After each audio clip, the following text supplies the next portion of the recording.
Good morning बच्चों। आज आपकी संस्कृत की क्लास है और संस्कृत में हम पढ़ेंगे आपके रुचिरा पुस्तक से अष्टमः पाठ, जिसका शीर्षक है संसार सागरस्य नायकाः, अर्थात संसार रूपी सागर के नायक। इसके लेखक हैं श्री अनुपम मिश्र जी। और यहाँ पर इस पाठ का शीर्षक संसार सागरस्य नायकाः इसलिए रखा गया है क्योंकि यहाँ पर लेखक ने तालाब, बावड़ियाँ आदि के निर्माणकर्ता को, तालाब और बावड़ियों आदि को संसार रूपी सागर माना है और इनके निर्माणकर्ताओं को उनका नायक माना है। और इसीलिए इस पाठ का जो शीर्षक है वो संसार सागरस्य नायकाः रखा गया है। बच्चों, इस पाठ के माध्यम से लेखक ये बताना चाहते हैं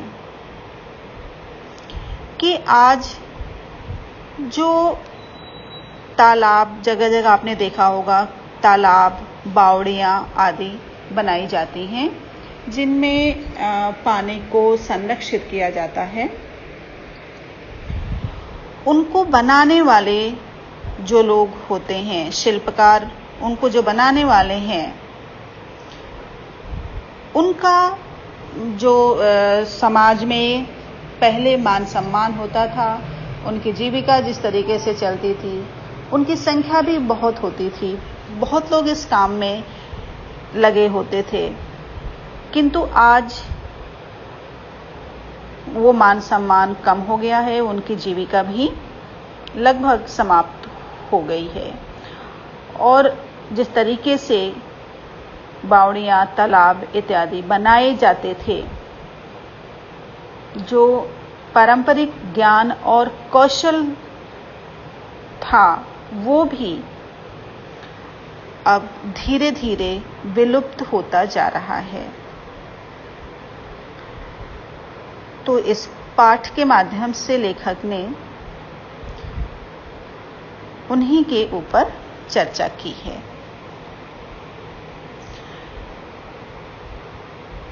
तो इसका बच्चों पहले मैं आपको सारांश बता देती हूँ हिंदी में, उसके बाद में पाठ को शुरू करती हूँ। जो तालाब और बावड़ियाँ पहले बनाए जाते थे, जिनको कि यहाँ पर लेखक ने संसार रूपी सागर का नाम दिया है, उनको बनाने में सैकड़ों हजारों लोग काम करते थे, उनकी जीविका चलती थी और वो देश के अलग अलग हिस्सों में जाकर के रहते थे। किंतु जब नए समाज में जब नई तकनीकी लोगों ने अपना ली, तो इन पुराने जो पारंपरिक ज्ञान और कौशल है और ये बनाने वाले हैं, इनका महत्व कम हो गया, बल्कि धीरे धीरे ये विलुप्त हो गए और लोगों ने नए नए तकनीकी को अपना लिया। तालाब बनाना, बावड़ियाँ बनाना, ये सारी चीजें अब धीरे धीरे समाज में लगभग समाप्त होती जा रही हैं। तो यहाँ पर लेखक ने इसी संबंध में चर्चा की है। तो आइए अब हम देखते हैं, पाठ शुरू करते हैं। के आसन ते अज्ञात नामानः। के आसन, के यानी कौन, आसन यानी थे, कौन थे, ते यानी वे सब, वे लोग। अज्ञात नामानः, अज्ञात यानी कि जो ज्ञात ना हो, नामाना है यानी जिनका नाम ज्ञात ना हो, जिनका नाम पता न हो, वे लोग कौन थे। ये उन शिल्पकारों के विषय में आया है। अज्ञात नामाना है यानी उन शिल्पकारों के विषय में जो कि तालाब और बावड़ियां इत्यादि का निर्माण करते थे। शतशः सहस्त्रशः तडागाः सहसैव शून्यात् न प्रकटीभूता। शतशः सैकड़ों, सहस्त्रशः हजारों, तडागाः तालाब, सहसैव सहसा और एव, सहसैव अचानक ही, शून्यात शून्य से, पंचमी विभक्ति है, एक वचन है यहाँ पर, शून्य से, न प्रकटीभूता प्रकट नहीं हुए। सैकड़ों हजारों तालाब अचानक ही शून्य से प्रकट नहीं हुए हैं, यानी अपने आप नहीं प्रकट हुए हैं, बल्कि इनको बनाने वाले बहुत सारे लोग थे, उनकी मेहनत से ये बने हैं। यहाँ पर लेखक ये बताना चाहते हैं। सैकड़ों हजारों तालाब सहसा ही, अचानक ही शून्य से प्रकट नहीं हुए हैं। इमे एव तडागाः अत्र संसार सागराः इति। इमे एव तडागाः, यही तालाब, ये तालाब ही, अत्र यहाँ, संसार सागराः इति, संसार रूपी सागर हैं। एतेषाम् आयोजनस्य, इनके निर्माण के, बनाने के पीछे, नेपथ्य कहते हैं जो पर्दे के पीछे काम होता है, तो उसी तरीके से इन तालाबों और बावड़ियों के निर्माण के पीछे, बनाने के लिए, इनके बनाने के पीछे निर्मापयित्रीणाम, निर्माताओं का एककम, इकाई, निर्मातृणाम च दशकम आसीत्, और निर्माताओं की दहाई थी। एतेषाम् आयोजनस्य नेपथ्ये निर्मापयित्रीणाम् एककं, निर्मातृणाम च दशकम आसीत्। इनके बनाने के पीछे निर्माणकर्ताओं की इकाई और दहाई थी, यानी कि इनको बनाने के लिए एक 2 4 10 इकाई और दहाई यानी 10, इतने सारे लोग मिल करके इनका निर्माण किए थे। एतत् एककं दशकं च आहत्य शतकं सहस्त्रशं वा रचयतः स्म। इकाई और दहाई थी इनके निर्माण के पीछे, और ये इकाई, एतत् एककम, ये इकाई, दशकम च और दहाई, आहत्य मिलकर के, शतकम सैकड़ों, सहस्त्रशम वा रचयत स्म, इकाई और दहाई मिलकर सैकड़ों और हजारों, शतकम यानी सैकड़ों, सहस्त्रम यानी हजारों, सैकड़ों और हजारों की रचना करते थे।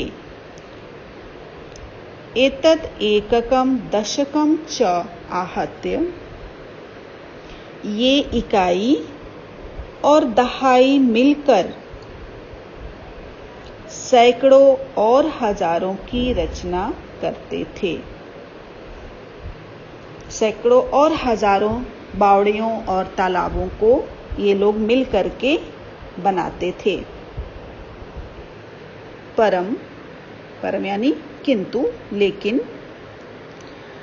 विगतेषु पिछले यानी बीते हुए 200 वर्षेषु 200 वर्षों में नूतन पद्धत्या नई पद्धति के द्वारा समाजेन यत्किंचित पठितम, समाज ने यत और किंचित दो शब्द है, यत्किंचित जो कुछ भी, पठितम पढ़ा है,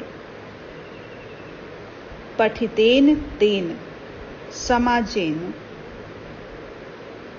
एककम दशकम सहस्त्रकम च इति एतानि शून्ये एव परिवर्तितानि।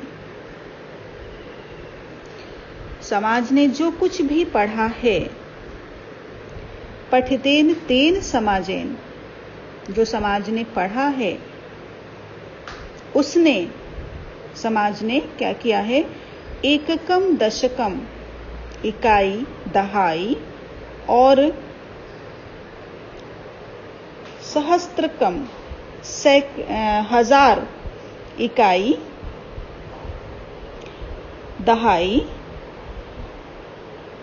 और हजार, इनको क्या किया है, शून्य एव परिवर्तितानि, हजारों को इकाई दहाई और हजारों को, इन सबको शून्य में परिवर्तित कर दिया है, मतलब इनको एकदम शून्य कर दिया है, बंद कर दिया है। जो नई पद्धति समाज ने अपनाई है, जो पढ़ा है, जो समाज ने नई तकनीकी को अपनाया है, उनसे क्या हुआ है, इनकी संख्या जो है वो इकाई दहाई सैकड़ा और हजारों में थी, वो शून्य में परिवर्तित हो गया है।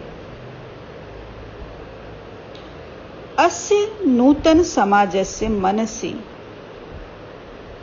और इस नूतन समाज के, नए समाज के, नूतन समाजस्य नए समाज के, यहाँ पर षष्ठी विभक्ति एक वचन है समाजस्य, जहाँ पर संबंध कारक का प्रयोग होता है वहाँ पर षष्ठी विभक्ति लगाई जाती है। संबंध कारक का चिन्ह होता है का, के, की। इस नए समाज के मनसी, मन में, इयम अपि, यह भी, जिज्ञासा, जानने की इच्छा, नैव उद्भूता, न एव नैव उद्भूता, नहीं उत्पन्न हुई, यदि कि अस्मात् पूर्वम, अस्मात् इससे, पूर्वम पहले, एतावतः तडागान, एतावतः इन तडागान तालाबों को, के रचयन्ति स्म, किसने बनाया था। इस नए समाज के मन में यह भी जानने की इच्छा उत्पन्न नहीं हुई कि इससे पूर्व इन तालाबों को किसने बनाया था। बच्चों, इस वाक्य में देखो, के रचयन्ति स्म, स्म का प्रयोग किया गया है। स्म का प्रयोग जब कहीं भी सामान्य लट लकार के वाक्य में होता है तो वो वाक्य जो है वो लंग लकार का हो जाता है, यानी कि भूतकाल का हो जाता है। तो यहाँ पर के, अगर सिर्फ इतना होता के रचयन्ति, तो आप इसका अनुवाद करते किसने बनाया है, लेकिन के रचयन्ति स्म है तो किसने बनाया था। ये वाक्य जो है लंग लकार यानी भूतकाल का हो गया। तो किसी भी सामान्य लट लकार के वाक्य में जब हम स्म अंत में लगा देते हैं तो स्म लगाने से वो वाक्य भूतकाल का यानी लंग लकार का हो जाता है। अब बच्चों, इसके आगे का हिस्सा हम आपको अगले वीडियो में बताते हैं।